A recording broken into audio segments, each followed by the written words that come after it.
नमस्कार दोस्तों, मैं श्रीकांत कुलकर्णी आप सभी का स्वागत करता हूं श्री क्रिप्टो में।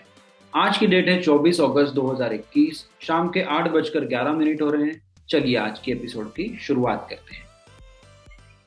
Canadian bitcoin minor Blockstream joins crypto unicorns with $3.2 billion valuation. अब ब्लॉकस्ट्रीम क्या कंपनी है? क्रिप्टो करेंसी माइनिंग में काम करती है, कनाडा में रजिस्टर्ड है और इन्होंने अभी रिसेंटली $210 मिलियन का एक लेटेस्ट इन्वेस्टमेंट का इनका राउंड हुआ है, जिसमें इंग्लैंड की एक कंपनी ने इन्वेस्टमेंट किया है मिलके एक दूसरी कंपनी के साथ, जो बिटफिनेक्स करके एक्सचेंज है। बहुत बड़ा एक्सचेंज, पुराने जमाने का फर्स्ट रैंक का एक्सचेंज था। तो उसकी जो ओनर कंपनी है, फिर ऑपरेटर बोल सकते हैं, तो वो दोनों ने मिलकर इसमें इन्वेस्टमेंट किया है। अब ब्लॉक स्ट्रीम के बारे में काफी सारी डिस्कशंस चलते रहती है क्रिप्टो की दुनिया में।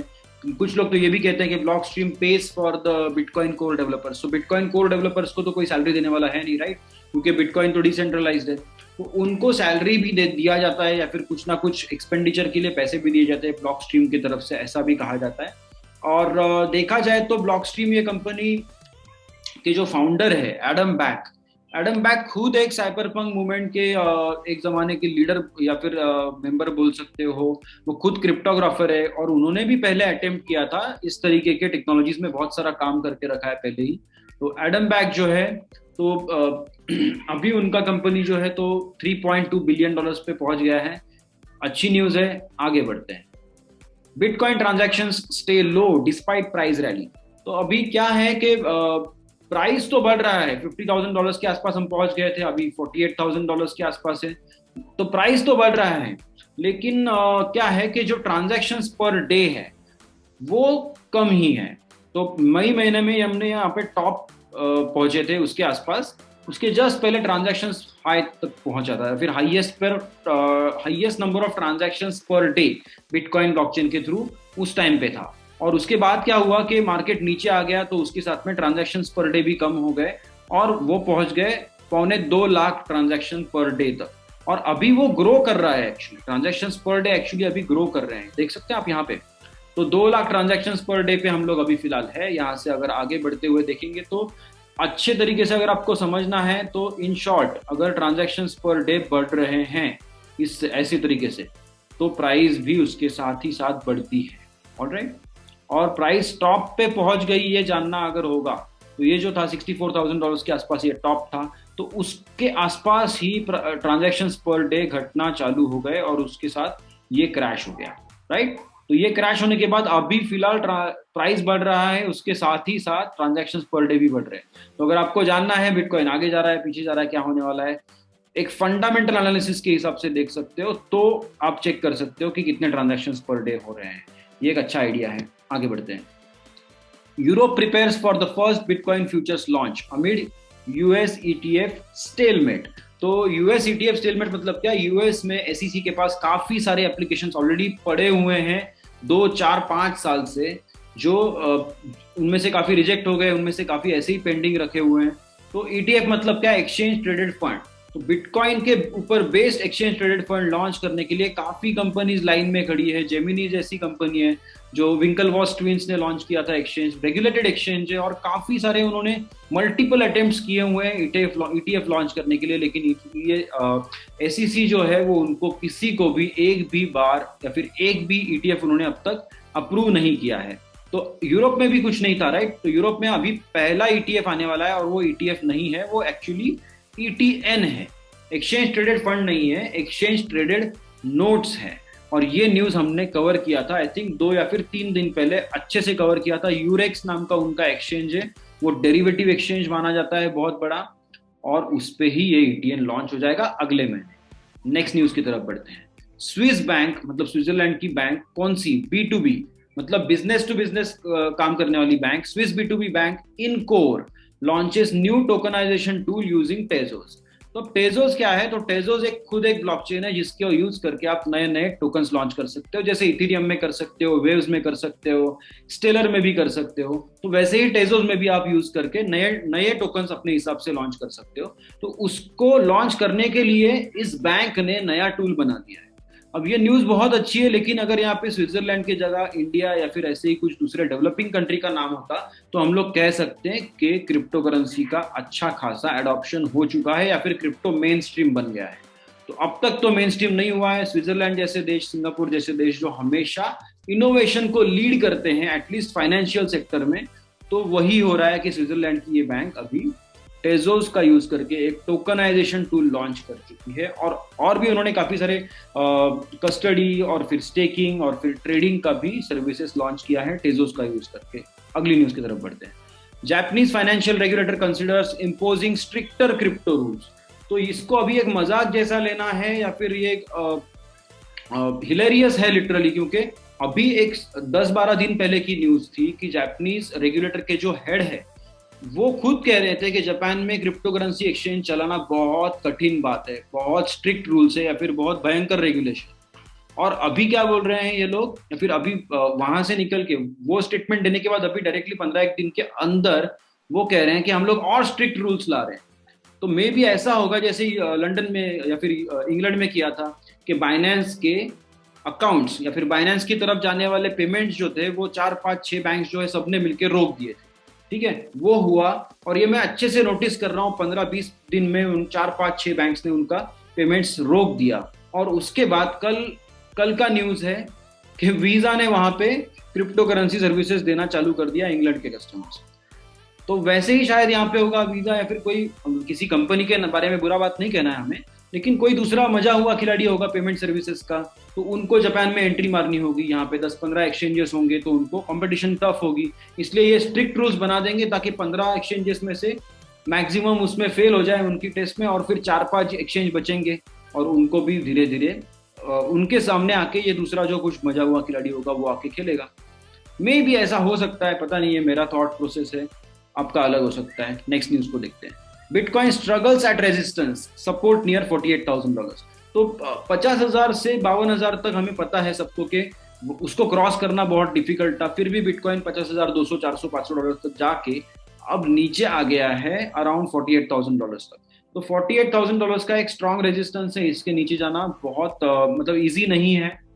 भले ही कितना भी सेल ऑर्डर्स पढ़ने दो, वो अगर कुछ बहुत बुरी न्यूज आ जाए तो ही वो होगा, और बहुत अच्छी न्यूज आ जाएगी तो यहाँ से फिर से $52,000 क्रॉस करके फिर नेक्स्ट रेजिस्टेंस तक जाने के लिए बिटकॉइन तैयार हो जाएगा। अगली न्यूज चेक करते हैं। DeFi adoption is still far from main stream. किसने कहा है? चेन एनालिसिस ने। तो चेन एनालिसिस जो कंपनी है वो अलग अलग ब्लॉकचेन्स का स्टडी करके डेटा उठा के उसको इन्फॉर्मेशन में कन्वर्ट करके अच्छे अच्छे रिपोर्ट बनाती है, और इस टाइप के न्यूज में भी छा जाती है। तो डीफाई जो हम लोग बोलते हैं, डिसेंट्रलाइज फाइनेंस, बहुत हवा चल रही है एनएफटीज और डीफाई की। तो डीफाई में क्या है कि जैसे हम लोग इन्वेस्टमेंट्स करते थे पहले सेंट्रलाइज्ड फाइनेंस में, तो उसमें हर जगह पे एक मीडिएटर होता था या फिर एक ब्रोकर होता था, तो वो सारे सबको निकाल के सिर्फ स्मार्ट कॉन्ट्रैक्ट्स के बेसिस पे पूरा का पूरा काम चलता है विदाउट एनी इंटरमीडियरी, और उसी के वजह से इतना अच्छा ग्रोथ हो रहा है वहां पे। हम लोग $5 बिलियन से शुरुआत हुई थी, या फिर पिछले साल $5 बिलियन था, अभी $160 बिलियन तक हम लोग ऑलमोस्ट पहुंच गए हैं। फिर भी इनका कहना है कि अभी तक तो कुछ नहीं है, पिक्चर अभी बाकी है मेरे दोस्त। तो ये अभी तक अच्छा खासा कोई अडॉप्शन नहीं हुआ है, ये जस्ट शुरुआत है, अभी एक्चुअली अडॉप्शन होगा और बहुत ज्यादा ग्रोथ हो सकता है, ऐसा इनका मानना है। अगली न्यूज देखते हैं। Saylor's MicroStrategy buys another $177 million of bitcoin. तो सेलर कौन है? माइकल सेलर नाम के बंदे हैं, उनका फोटो भी यहाँ पे दिया हुआ है नीचे, वो भी देखते हैं। माइक्रो स्ट्रेटेजी उनकी कंपनी है, उन्होंने $177 मिलियन के बिटकॉइन फिर से बाय किए हैं। ऐसा नहीं कि ये पहली बार बाय कर रहे हैं, उनके पास ऑलरेडी 1 लाख से ज्यादा बिटकॉइन थे, लेकिन फिर भी $177 मिलियन के उन्होंने 3,907 बिटकॉइन शायद से खरीदे हैं, या एग्जैक्टली 3,907 बिटकॉइन उन्होंने खरीदे अभी फिलहाल। और ये कंपनी नैस्डैक पे लिस्टेड है, इनकी माइक्रो स्ट्रेटेजी।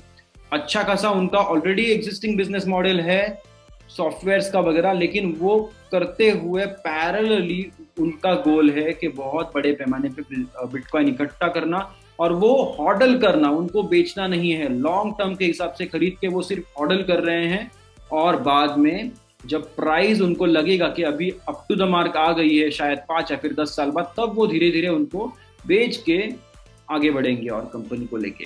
तो उन्होंने खुद ने पर्सनली अनाउंस किया है ट्विटर पे कि micro strategy has purchased an additional 3,907 bitcoin for $177 million in cash at an average price of $45,294 पर बिटकॉइन। मतलब ये कभी किया होगा 4-5-7-8 दिन पहले किया होगा, अभी इन्होंने अनाउंस किया है। और उनका टोटल बिटकॉइन होल्डिंग है 1,08,992 बिटकॉइन। तो 1,08,992 बिटकॉइन उनके पास है, उनके पर्सनली नहीं, कंपनी के पास है, जिसको खरीदने के लिए इन्होंने करीब करीब $3 बिलियन का खर्चा कर दिया है। और एवरेज प्राइस उनकी है $26,769 पर बिटकॉइन। तो आगे बढ़ते हैं। जैसे ये बड़ी कंपनी है, इन्होंने $177 मिलियन के लिए हैं। कॉइनबेस ने अनाउंस किया था कि वो $500 बिलियन के लेने वाले हैं। तो धीरे धीरे बड़ी बड़ी कंपनीज ये सब काम और परचेसेस कर रहे हैं, और मे बी प्राइस और ऊपर जा सकता है। वाई कॉम्बिनेटर, ड्रैगन फ्लाई, ये दो इन्वेस्टमेंट फर्म्स है। Back seed round for crypto trading dashboard hedgehog. तो एक हेजहॉग नाम का ऐप है, 6-7 हज़ार यूजर्स होंगे। अभी तक वो लोग कुछ उनको फीस वगैरह चार्ज नहीं करते, उनका वो बिजनेस मॉडल नहीं है।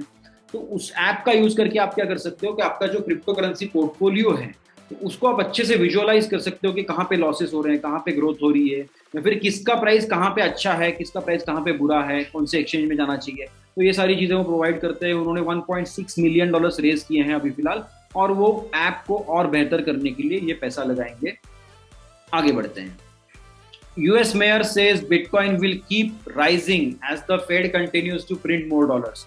ये चीज आप क्रिप्टो करेंसी के मजे हुए खिलाड़ी या फिर जो कुछ भी एक्सपर्ट्स होंगे या फिर पुराने जमाने से जो ट्रेडिंग कर रहे हैं या फिर माइनिंग कर रहे हैं, उनको पूछेंगे तो ये सब उनके डायलॉग है। कल भी एक डायलॉग आया था, एक कांग्रेसमैन ने डायलॉग दिया था इनको, वहां के फेडरल रिजर्व के मिनियापोलिस के जो प्रेसिडेंट है, उनको रिस्पॉन्स दिया था। वो भी मैंने कवर किया है, कल के एपिसोड को देख लीजिए, बहुत जबरदस्त डायलॉग था वो डायलॉग हम लोग रेगुलर बेसिस पे यूज करते हैं, मैं भी यूज करता हूँ काफी सारे लोगों को एक्सप्लेन करने के लिए।